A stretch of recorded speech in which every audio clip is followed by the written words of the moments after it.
Hey, this is Pam Perry, Get Out There, Get Known podcast. Thanks for joining us. We have a great show. We have the Golden Voice. It's going to be coming on Chris Howell. He's going to be talking about all things media, and we're going to be just chopping it up. And I'll just tell you all about it right after this.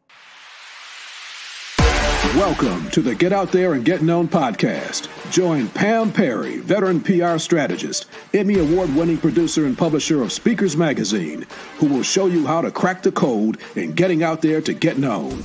Each week, she either interviews her media friends, PR colleagues, or she just goes solo, offering you strategies on publicity, publishing, and platform building. So listen up to hear how to get booked on media places and on superstar stages. Now, here's your host, Pam Perry. Hey there. So just the backstory. I'll read the formal bio, but before I do that, I have known Chris probably over 20 years. We met online way back when he was in media. He was working in the a market that we were both in the same market. He was actually featured in Gospel Today magazine. I used to write for Gospel Today magazine. That's probably where I heard him. But then we used to talk back and forth. He had a book, and obviously I was working a lot more with authors back then. His book was called Man Talk, and we just kind of talked, and we really clicked. He's from Dallas, and he's a good guy, good father, and also grandfather as well. But he has such a great story and a great heart. He is a speaker, a broadcast personality, media consultant, entrepreneur, and an advocate for change. Best known for his golden voice, for which he shared over the airwaves during his time in media for over 2 decades. He's interviewed some of the most iconic voices, including Oprah Winfrey, just drop that name, Zig Ziglar, John Maxwell, Rob Lowe, and T.D. Jakes, and many more, Joel Osteen. He's also an award-winning journalist, which is why I always like to do this show, so you all can kind of go behind the scenes with me as I talk to my journalist friends. And also, he's the author of Man Talk, like I said, it's a great book. President and CEO of Chris Howell Communications. I'll be telling you that more about that. It's really a media and communications firm in Dallas, Texas. And he's also been featured in Christian publications, New Man publication, Gospel Today. And he believes that people from all backgrounds deserve equal opportunities to attain the most basic human needs. Then he has founded the Chris Howell Foundation to help them do that. So he is just an all-around good guy. I love Chris. Welcome, Chris. Thank you so much, Dr. Perry. I really appreciate the opportunity to be with you. Oh, thank you. And you really build the pressure up. I'm like, wow, who is this person? I like to meet him. We met so long ago, and you have been the same. I mean, it's like we picked up. And I get to come to Dallas next week to that podcast conference. And so hopefully I'll see you there because you have a podcast studio. So we'll be doing something there as well. But I'm just so proud of what you're doing. But I want people to tell you, you've interviewed all these fabulous stars and you've got all these things going on. You got the foundation. But tell us how you got started. You know, if you want to go back to when you were in high school and how your life has evolved to where it is now. Okay. All right. Thank you for the opportunity. Speaking of that podcast conference real quick, you made me aware of that podcast conference. So yes, I will be there. I had no idea it was going to be in Dallas. So when you shared with me that you were attending, I looked it up and said, you know what, I have to be there. So I will be there. Yes, going back to the question. Yeah, it's right there, right here in my backyard. I have to be there, so I will be there. But going back to what you asked, I'm one of those people who you could probably say maybe stumbled into media or maybe came in through the back door, so to speak. I always admired watching folks doing the news here locally in Dallas as a young kid growing up in West Dallas. But, I never thought I'd really have the opportunity to do it because I didn't finish high school. I actually ended up dropping out of high school in 9th grade because my wife, who's my wife today, we got together at 14 years old, had our first kid at 16. And by the time we were 18, well, we already had our third kid. Wow. So, I was forced with that decision to say, do you continue a couple more years of high school here, or do you go ahead and get a full-time job? So I dropped out of school and went ahead and got a full-time job. At that time, I worked with Blockbuster Video. So I worked with Blockbuster Video until I worked my way up into a district manager position, and was the youngest district manager that they ever had, I guess prior to them shutting down. So it was one of those situations where while working at Blockbuster as a district manager, I attended the Potter's House Church under the leadership of Bishop T.D. Jakes. Now, of Mhm. course, as everyone knows, the Potter's House, they do things in a big way. And they were doing the announcements in this whole Entertainment Tonight format. And, being part of the men's ministry there, I noticed that there were no men doing the announcements. It was always women that were doing the announcements. And working with the men, I knew there were a number of guys who I felt could possibly do that. I never thought I would do it, didn't want to do it. But one day after service, I made mention to the television director that, we have some men who could do those announcements, and it would be good for us as a church that's 45% men. It would be Mhm. good to us to have men up on that screen. So when I made that mention to him, he said, well, why don't you do it? I said, I took that as a challenge, and I was almost, offended by it, because I was like, no, I'm not advocating for me to do it. I want someone else to do it. But I took it as a challenge. And so I did. And I went, and they had an audition process, and I went and auditioned for it. And I will tell you, while I was serving as a district manager, we had 250 employees, and, all these things I'm over as a district manager. I used to even do the offering, and I would be standing there holding the offering bucket as everyone's come putting their offering in. I certainly didn't want to be up on the Jumbotron where everyone is, in the church looking at me. But I went and did the audition process, and I got it. And it was a learning curve, because, again, the Potter's House doing things in such a professional way. This is a church doing church announcements, and they had a teleprompter. So I'd Wow. never been in front of a teleprompter before. So you learn how to read a teleprompter. And I was doing the announcements. And one of the challenges that early on was I always talked too fast. So we had to work on getting me to slow down and really work on the speed. But I will tell you, that experience is what I took 9 years of doing the announcements. 6 years into that, I was able to take that experience and leverage that experience for a position with 90.9 KCBI radio. Are you serious? Yes. I did In the not. Dallas. So, Oh and my God. you can That- appreciate this, and maybe the audience will as well. When you talk about coming into Dallas Fort Worth on an FM station, top 5 market, 90.9 KCBI, contemporary Christian station, that's no small feat Mm, without any prior experience. But that no, experience at the other than Potter's House held Blockbuster, so much weight. right? Other than So Blockbuster. my start was through church announcements. So when you hear people say they were singing in the church choir and things of that nature, and that's how they started their singing career, my broadcast career got started again doing the church announcements. So I started out doing traffic for KCBI, and then I guess 9 months after that, I then moved into the news department, and then spent 7 years in the news department as a news reporter and news anchor for KCBI radio. During that time, I had NBC5, who the community affairs president had heard me on KCBI. Her and I happened to be at a meeting one day, and we talked about me coming on doing some stuff for them for their community affairs program. So in February, it will be 10 years that I've been as not even a contract. There's not even a contract. It's basically a handshake deal to where I've been contributing for NBC5 on their community affairs program. If they have something they want featured, or if I have something that I think is worthy of going on the show, I pitch it to them. I come on, I host it, and things of that nature. So it's been a great journey with both radio and television as a result of volunteering at my church. That's a God story. And then where Yeah. you started, right? Like Yeah. just started like and this is a bigger feat than all of that you have been with your girlfriend, now wife, since you were 14.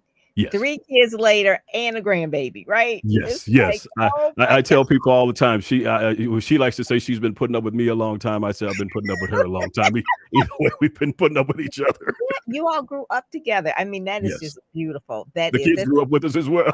Right. The kids did too. I mean, it's just like that is really good. And I'm just really proud of you because you've taken that opportunity, and you've now got Chris Howell Communications, and you've done the television, you've done the radio. So tell us what Chris Howell Communications does in terms of helping entrepreneurs really get out there, get known, Yes. how you help them do that.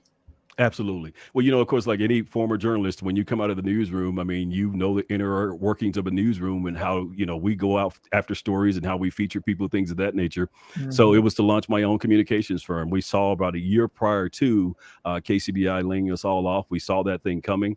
So what my wife and I did was looked at, okay, what do we do here? Do we try and go to another news station? And I really didn't want to go into hard news. I really enjoyed being able, with a Christian station, and being able to share my faith, even when sharing the stories. So I knew I didn't want to go into a hard newsroom. So I knew, the thing for me to do was to be able to start my own firm. And even so, when I saw while doing the news, I saw that there were many stories out there that were not told of people that were doing great work, and those stories many times didn't make the news. The stories that made the news were all the bad things that were going on. So when we started Chris Howell Communications, it was an easy fit for me to again go to those organizations who were doing great work and great service to the community, but weren't being featured.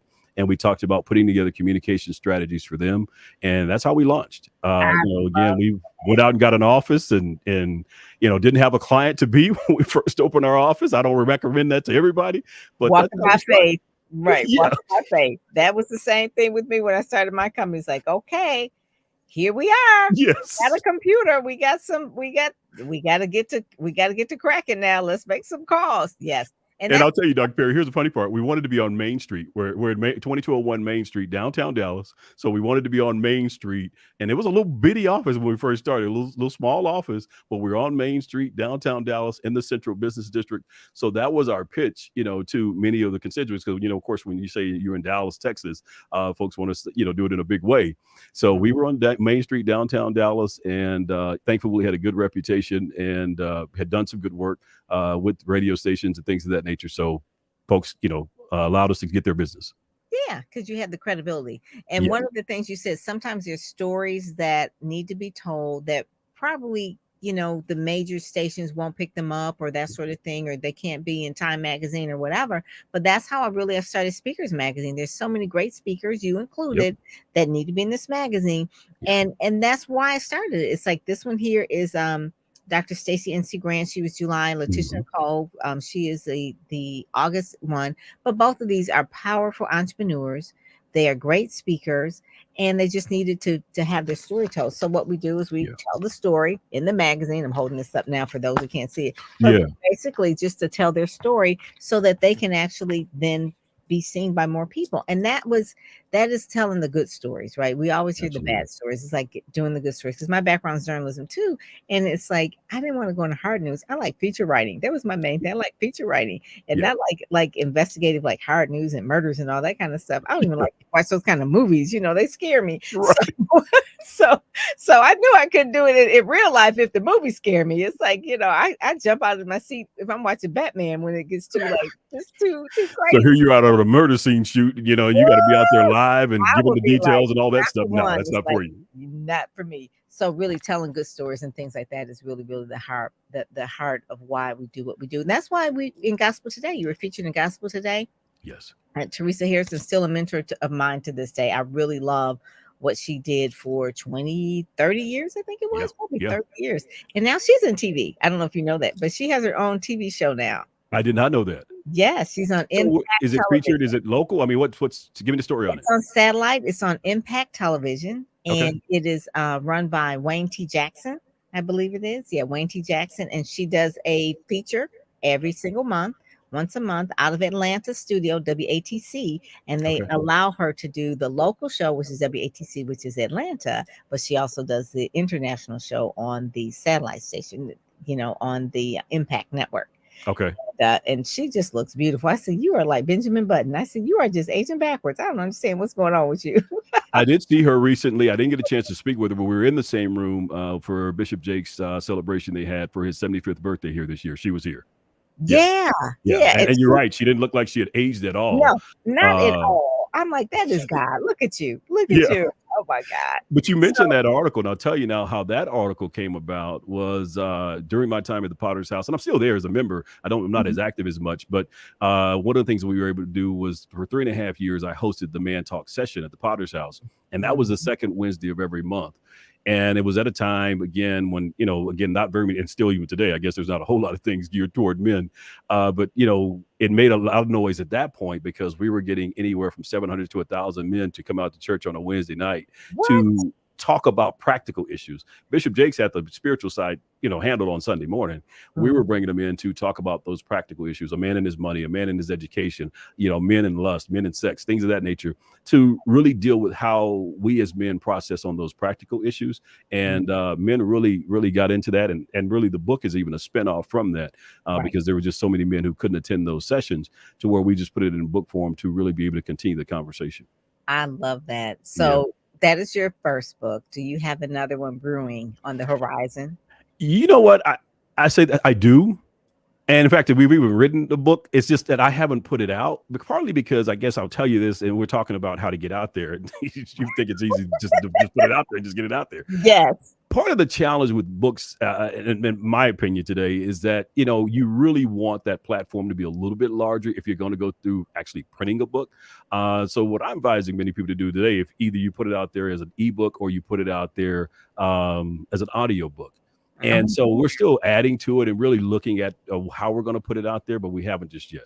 Because I'm really trying to expand the platform, because if I do it, I want to make sure that it comes out, and it comes out in a way that makes it worth printing. Because again, that was not a small feat to do the first book. Yeah, but the audiobook is a natural for you, Chris. It is. But it's like the mechanic who needs his car repaired, the barber who needs his haircut, I know. You help everyone else, and you do your own thing. You do your own thing. Now, I met recently a friend of yours. I believe her name is Roz. They call her the Smile. And we talked about you in your book that you have coming out. What is the name of it? So we can put it out there, because we're waiting on it. No, I haven't put it out there. No, but you're working on it. It's really just sharing my story. It's sharing my story, and it's really talking about again, my journey, not only my journey as getting into broadcast, but it's really talking about my story as a young teenage father dropping out of high school and how we made that feat to coming to where we are today. Okay. All right. I believe the young lady's name, because I met her at the Faithpreneur conference, and we were talking about Dallas, and then we got into like, where did you go to church? And then I said, Chris, and then I said, yeah, I'm going to be seeing him at the podcast conference, and then we said he's working on a book. So okay, but I hadn't given anyone a name of it, so I'm not sure what she may have thought. Okay, all right. Well, maybe she is suggesting that you need to do the book. Maybe. Okay. Yeah, I've had many people tell me you need to go ahead and get it done and put it out there. Yeah, because you did Man Talk. How many years did you do Man Talk? Man Talk was in 1994. And you did that, and then you did Man Talk, the sessions with the men at the church. We did that for 3.5 years. So that was it during that 94 period. We did that for 3.5 years. Yeah. And I have since launched In the Huddle with Chris Howell, which is again an opportunity to bring men together. And we do that underneath the Chris Howell Foundation. But it's an opportunity to bring men together to, again, address some of those same issues. Yeah, because you like mentoring. You like mentoring people and really sharing their story, giving them encouragement. That's just part of who you are, and that's just part of what you do. And so now, if someone were an executive, or someone is an expert, say they are just naming different type of clients, or say they have a retail store, how do they work with Chris Howell Communications in terms of, do you help them with advertising? Do you help them with print ads? Do you do PR for them? Because I know you're part of the Public Relations Society and also NABJ. So you're journalists and the PR, colleagues on both sides. So how is it that people can't really get out there and get known? It's like, I don't know where to start. What's the first thing they should do in this digital world? You're absolutely right. And again, it really doesn't make a difference, I guess, whether you're in retail or whether you're a service-based business or something of that nature. What we look at is coming together and trying to figure out, first of all, what's your mission? Where do you want to go? The other part to that is, maybe you are brick and mortar, maybe you're a retail store, but you're not just in business. You're not just in business to sell product. You're actually in the people business. So what is it about people? What is it? Is there some other service or some other cause that we can tie to your business that would help us to get you into, when you're talking about getting into media, many times they're not going to come on just to feature your store because you have a product to sell. But if you are maybe geared toward, if you have a clothing shop, and then there's a certain time of year where maybe you donate so many dresses or something to young ladies who are going to the prom, young ladies in disserviced neighborhoods who are going to the prom, something of that nature. That's tied to a cause. So that's where we come in and help them to figure out that strategy on what we can tie that to, something else that they may be passionate about. And then once we put together that strategy, when we go to put out the actual communication, it's not necessarily just talking about the business that you have, but it's really more talking about the service that you offer to the community. I love that. And that ties in with what you do, cause related marketing. Absolutely. It's kind of like back in the day when I think it was Tom Joyner used to have a party with the purpose, I believe it was, when he would Yeah. have his things, and all the money that he would have would go to the HBCUs and that sort of thing. So yeah, I get that. That is so cool. Yeah, it You makes a big difference. I mean, but and sometimes it's hard for people to get their head around that because thinking, I just want to sell my dresses. I just want to, get out there and do my job. But part of your job is also, again, if you're in a position to be able to give back to the community and move the community forward in some way, let's figure out how we can do that. So that's our job at Chris Howell Communications, to come alongside them and help them to get their head around that, and then let's put together that strategy on that, and let's move that forward. I love that. That is Yeah, so. You're such a good storyteller. So I try. storytelling is like this whole thing, story brand, it's brand story, all that kind of stuff. But you are a storyteller. I mean, Yeah. so people listen to you when you were on the radio, when you were on the station. Were you doing a lot of stories in between, or were you just doing music? I mean, were you doing interviews? Because I know you have the stories. So, like, you have Yes. the stories. So, do you kind of go in between, like, should I tell my story or should I interview? Which one do you enjoy the most? You know what? I actually did a lot of interviews. I rarely ever, and you know what? I will tell you this in full disclosure. When I was at KCBI, I never shared my story, What? I never shared my story. I Oh guess my God. it was such a conservative Yeah. station, if you will, and I didn't. Part of it was just thinking, what, I'm here to do my job. This is not where I will share my story. I'll choose other platforms to be able to share my story. But I will tell you, more and more, I am starting to get out to share my story more, because I guess I've always realized the benefit of folks sharing their story. It's just that most of the time I find myself on the other side, like you and I were talking about prior to coming on. I'm the guy who's most of the time I'm interviewing other people to Mhm. get them to share their story as a source of encouragement for someone else. Because growing up as a young kid in West Dallas, I mean, it was by reading other folks' story. It's about hearing other stories that gave me a sense of encouragement and gave me a sense of hope that even as a teenage father, our hope was not lost. Right. If we just continue to move forward, we will eventually see better days. So I know the benefit of it, but I rarely ever shared my story during those times. But you're a good storyteller. And that's one of Yeah, the main things about being an entrepreneur anyway, too, is just really telling the stories, that's exactly it. making sure to the media, you know a story when you hear it. So obviously when you hear it, you share it to the media, or you're shaping it for the media. And that's why you can go on television whenever you want, because they Yeah. know that'll be a good segment, Yeah. story segment or whatever. It's a good wraparound. And I that's think that shaping piece that you talk about, I mean, that's the important part when you talk about how to get out there and really how to get yourself known, things of that nature. I think it's really helping folks to understand that we all have a story. mm, We all have something that we're passionate about. So even if we're in business, certainly we're in business to make a profit, but we're also in business to be able to bring about a change. So when you tap into that part and you're able to talk about those passions, and be able to identify how it benefits the community as a whole from what you do, that's when you can get mhm, media attention, things of that nature. But no, even with myself, with Chris Howell Communications, I haven't been featured many times at all in the media for Chris Howell Communications. We've been featured millions of times for Chris Howell, the work we do through Chris Howell Foundation, because yeah. again, that's what we're doing for the community. It's not necessarily to profit my business. That is really key too. When I did PR for the Salvation Army, this was many years ago before I started my company, we could always get, obviously the brand was well known, but we always had those heart uh human interest stories, Yeah, the ones pull that at that heartstring. Yeah, yeah, yeah, because it was the good that they were doing. And that's really what the news tries to. I mean, there's the bad news, obviously there's the robbery and the killings and all that, but then there's also too where they're trying to balance it with good stories. And that's where most entrepreneurs and experts need to really kind of say, like, how can I figure that piece out yeah. and really do good, and then also let the news media know, because they're looking for those stories. So that's really like a good hook, so to speak, when people are looking for that. But also too, you're doing good, and you're sharing Right. resources, you're mentoring, like you said, if it's around prom time, you're giving away dresses. Those are the kind of things that I guess you would say is the golden rule. You treat other Yeah. people how you want to be treated, they'll come back to you. And Right. that's really good business. It's good business, whatever. So at this point, I'm just going to ask you one last question, because we're kind of like here at the end. Oh So wow. no, it goes by fast, goes by fast. So if we're looking at your career in journalism and entrepreneurship, and then obviously being involved in the community and all of that, what is an entrepreneur to do with this whole piece of I guess you would say the podcast piece, because we're going to be talking about podcasts. Yeah. What should everybody start a podcast, or should you try to get on as many podcasts, or a combination of both? And so we can kind of say, well, it's like, I'm a business person, I can't start a podcast, or I don't have it. But let's hear your opinion about this whole golden voice in the podcast. I'm smiling as you're asking me that because I do believe that if you have the bandwidth, because a lot of times, you and I mean, this is our background. So you see my setup and things of that nature. I have most of this stuff because, again, it's just what I do. So I want to say that everyone should start a podcast, but a podcast can be a lot of work.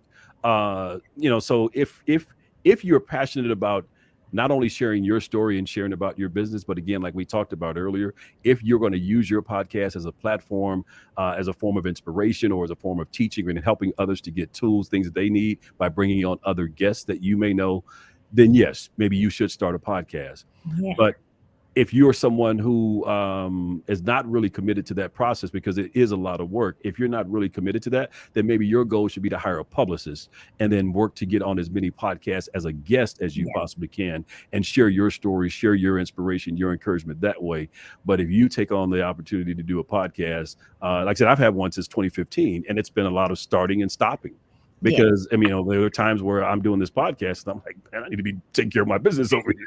I don't have time to do a podcast. So, it's been a lot of starting and stopping with it. But you know what? It is something that I do enjoy doing. So when the opportunity presents itself, I do it a lot more often. But to answer your question, and for the sake of time, I will say only start it if it is something that you really do desire to do because you want to be another form of service. But if you're doing it just to get yourself out there, you could do a better way of doing that by just hiring a publicist and let that publicist do the work for you to get you out there to talk about what it is you want to talk about. That is so true. That is true. I mean, you can go around and drive around. I had a client today, so you can go around and go to all the bookstores, all the places to speak, or you can do like a podcast tour, right? Where you Yeah. could just be on the podcast and you could do it from the comfort of your own home. I mean, you could drive like 100 miles this way, 100 miles that way, and just go here, go there. But it wouldn't be saved. Like, this Yeah. podcast is here forever. It's in Apple Podcasts. It's in iHeart. It's on Stitcher. It's in Audible. It's in Amazon. I mean, Yes. it's like, it's different places. It's in Intune. You could go upstairs and say, "Hey Alexa, play my podcast." It'll start playing it, and that's the beauty of podcasts. I love it. I've been podcasting a long time as well. Start and stop. I started with Blog Talk Radio. Lord have mercy. And Yes. and now we're at a different place. We're with Blueberry. But when we go to the podcast conference, we learn about all the other ways too. Spotify and Anchor, they merged. They Spotify bought Anchor. FM or whatever. So it's easier to start a podcast. My daughter started a podcast. She did 3 episodes. She realized how much work it was. Yeah, you got to do the editing and all those other things that go into it. So I don't Oh want to yeah. discourage anyone, but I don't want folks to think, oh, I'm just going to start a podcast. No, it's you got to have a passion for, just like anything else you start. It's going to be challenging. It's not going to be easy. None of it's easy. But if you don't have enough passion to drive you through the challenges, it may not be worth the investment for you to go out, buy microphones, cameras, things of that nature, only for you to find out it would have been a lot easier for me to pay a publicist to get me on the show if I just want to be a guest. Yeah, that's Yeah. it. And then once you are in that position, like, I want to be on a podcast, you need what Chris said. You need a great photo. You need a great bio, and then that's where we go, because the bios in themselves sometimes, Chris. Oh my goodness, it's like, really, this is not an obit. This is a bio, okay? Tell people, it's like, let's get this bio together first, then we can kind of go out there and say, Well, can don't. I say this as you're talking about that? I mean, I know you have entrepreneurs who watch your show.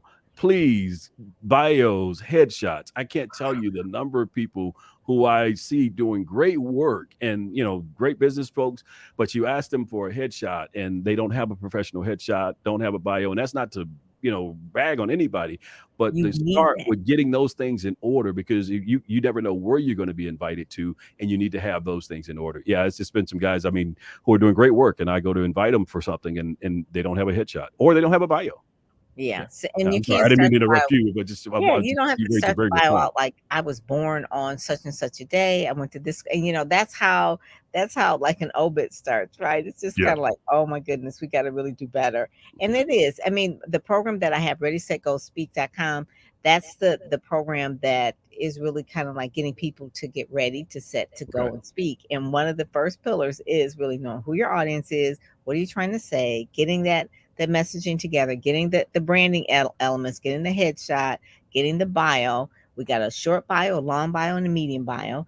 So you have different ones for people to introduce you to type of a bio. Then you have another bio that's longer on your website or people to read, so just getting those branding elements together is like really, really key of getting out there and getting known. You're doing good work, but then your assets, like all the things that you have, the website and all of that needs to be together, because people will Google you today a lot more than they did years ago. They will Google you and see like, what is this person up to? What are they really about? So Chris, And thank I'm you glad so to know you much. offer that service. Yeah, Yeah. that's one of the main things. I wanted people to make that first stop for different things so that they can actually get going with it. I want people to go to Chris Howell Communications. I guess they can go there and contact you and maybe have a strategy Yep. session with you. Absolutely. Okay, that'll be good. That'll be good. Yeah. Well, I look forward to seeing you next week in the Big Absolutely. D, in the other Big D, because we're the Big D too, because we're Detroit. But that's the other Big D, right? Because that's in I think Dallas. that's a whole nother show. I'll let you have that since it's your show. All right. Well, Chris Howell, thank you so much for joining us today. Absolutely. Make sure that you subscribe, share, and share the podcast and the live at the same time. Saying hi to the people over on LinkedIn and Facebook and YouTube as well. But thank you so much for joining us today. I'm Pam Perry, and I'm out. You've been listening to the Get Out There and Get Known podcast, brought to you by PamPerryPR.com, where you'll get insider tips on how to build your platform, pitch the media, and promote yourself with confidence. Head over to PamPerryPR.com and get the exclusive video training on the 7 must-have marketing materials you need before you pitch in order to be considered in media places or superstar stages.